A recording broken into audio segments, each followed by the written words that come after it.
भोपाल के नवाब मोहम्मद हमीदुल्ला, जो उन दिनों चेंबर ऑफ प्रिंसेस के चांसलर थे। Friends, the winds of change have swept the old order all over the world, ever since this bloody war has started.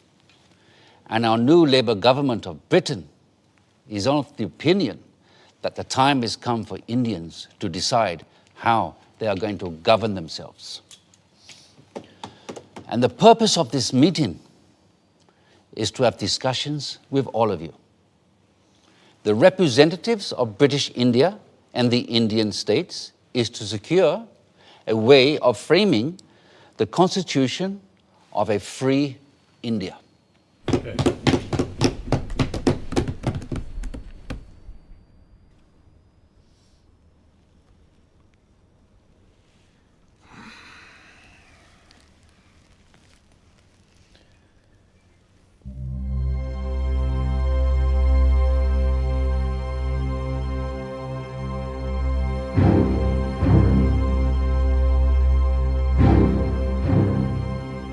जिन्ना साहब को ये बात नागवार गुजर रही थी कि जिसे वो महज हिंदुओं की पार्टी मानते थे, उस कांग्रेस के आधे नुमाइंदे मुसलमान थे और उनकी रहनुमाई भी एक मुसलमान ही कर रहा था।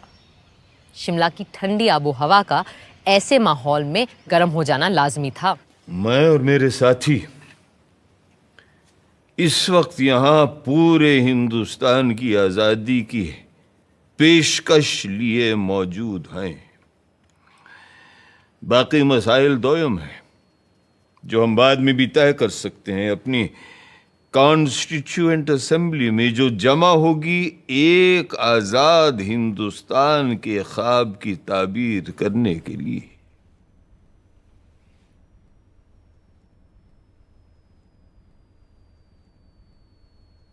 My colleagues and I stand here for the independence of the whole of India.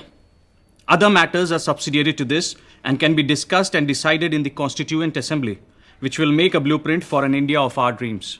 Dreams that may turn into nightmares for the Muslims of this country if we allow the Congress to have its way. That's why it's imperative that we Muslims of India have our own group of states that may decide its own constitution. What are the groupings you have in mind, Mr. Jinnah? All the Muslim majority states like Sindh, Punjab, Balochistan, and Northwest Frontier Province will form the first group, and the states of Assam and Bengal will be in the second group. Mr. Jinnah, if, as you suggest, these groups separate from the body of India, but then pray tell us, what is left for the Constituent Assembly to make laws for? The rest of India in the center and the south? And what happens to the princely states? Well, they can have their own constituent assemblies. This is not acceptable to us. We are here to discuss the fate of a united India, not to break India into pieces. And if this is the purpose of this mission, I am afraid we have no business being here. In that case, I'll be forced to adjourn the meeting. जिन्ना साहब चाहते थे कि हिंदुस्तान के पूर्व में असम और बंगाल और पश्चिम में 4 मुस्लिम बहुल सूबों के लिए एक अलग संविधान सभा बने और बाकी के भारत के लिए दूसरी संविधान सभा, और राजे रजवाड़े खुद अपने आप तय करें कि उन्हें किसी के साथ जाना है या खुद मुख्तार रहना है। जाहिर है कांग्रेस के नेताओं को ये अनेक संविधानों की सूरत बिल्कुल बर्दाश्त नहीं थी। कल कुछ लोगों ने ग्रुपिंग्स के लिए एक तजवीज पेश की थी जो हमारे मुल्क को मजहब व मिल्लत की बिना पर बांटने की एक पेशकश है। हम ऐसी किसी भी तरह की पेशकश के सख्त खिलाफ हैं। हिंदुस्तान एक मुल्क है, आप सुन रहे हैं लियाकत अली खान साहब, हिंदुस्तान एक मुल्क है और एक ही असेंबली इसका आइन बना सकती है जिसमें तमाम सूबों, इलाकों, मजहबों और फिरकों के चुने हुए मेंबरान और राजे रजवाड़ों के भेजे हुए नुमाइंदे भी शामिल होंगे।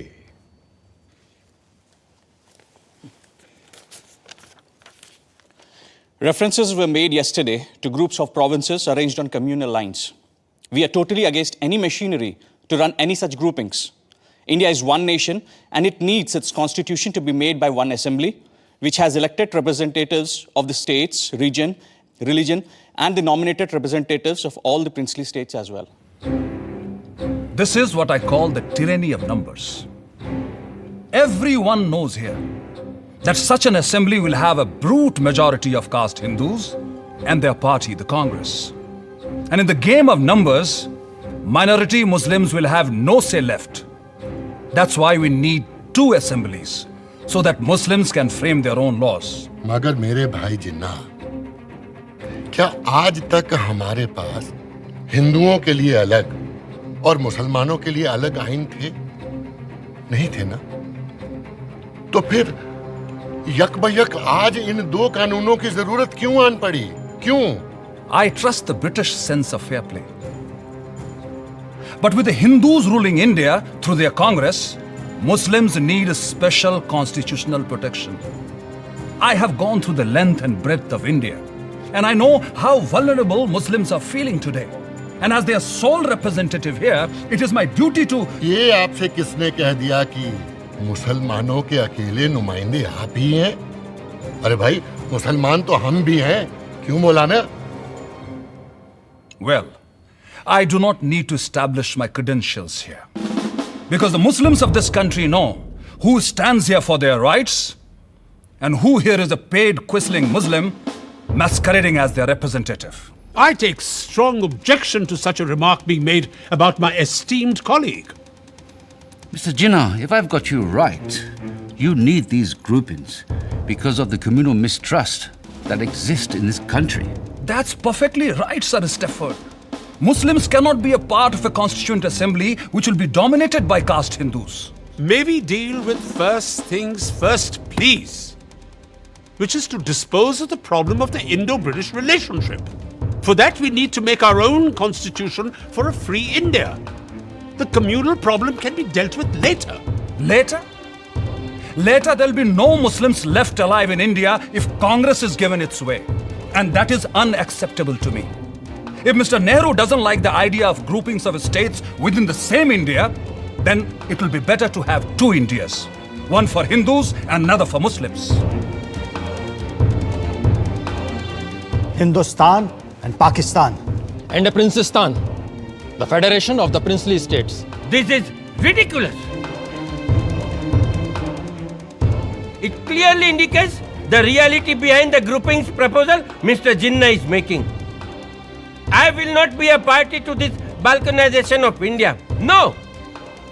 India is one and will remain one country. कड़वा सच ये था कि अंग्रेज हिंदुस्तान में अपनी घटती हुई फौजी ताकत से अच्छी तरह वाकिफ थे और वो चाहते ही नहीं थे कि सांप्रदायिक आग को फैलने से रोका जाए। पर हाँ, जाने से पहले सत्ता वो सौंपना चाहते थे एक ढीले से राष्ट्रसंघ के हाथ, जिसकी लगाम हो सके तो उनके ही हाथों में रहे।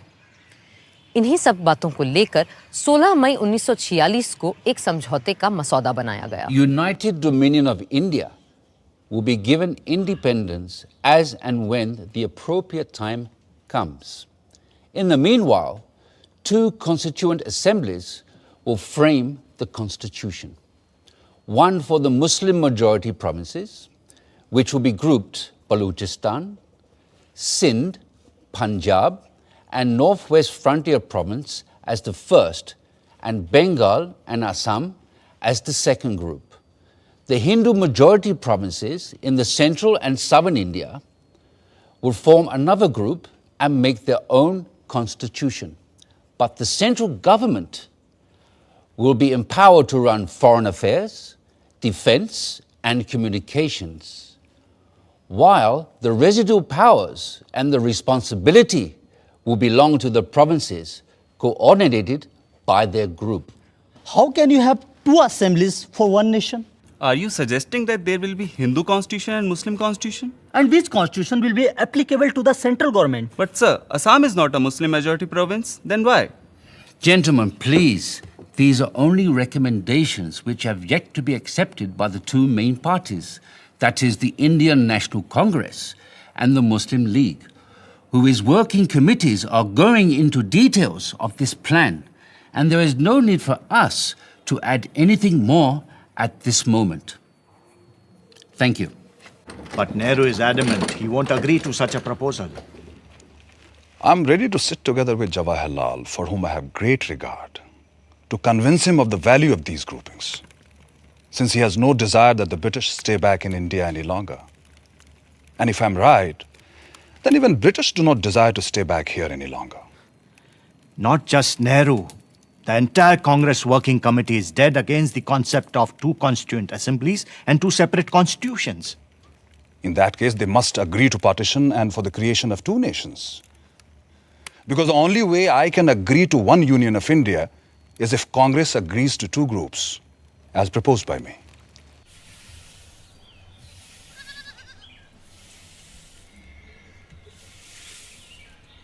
बापू, वर्किंग कमेटी ने जिन्ना साहब की ग्रुपिंग्स की तजवीज़ के खिलाफ एक रेजोल्यूशन पास किया है। The Congress Working Committee agree that the groupings will hinder the concept of a united India and rejects any such demands put by external pressures which will hinder the working of any body constituted to decide the future of an independent country. There should be a sovereign body for the purpose of drafting the Constitution, and it must be unhindered by any external authority. ये है हमारा दस्तावेज बाबा। हम अपने देश का बंटवारा कभी कबूल नहीं कर सकते। अंग्रेजों ने हमारे साथ चाहे कुछ भी किया हो, उनके कैबिनेट मिशन ने अपना काम पूरा कर लिया है और अब उन्हें जल्दी है कि वो हमारी छाती से उतरे और जाएं। अब ये हम पर है कि हम कैसे अपनी इस दुखी अभागी धरती को सुखी और भाग्यशील बनाएं। कुल मिलाकर कैबिनेट मिशन असफल हो चुका था, मगर वो खाली हाथ वापस भी नहीं जाना चाहते थे। सो दोबारा एक बार मिलने और बातचीत का सिलसिला शुरू हुआ और 1 महीने की मशक्कत के बाद 16 जून को एक और प्रस्ताव सामने आया।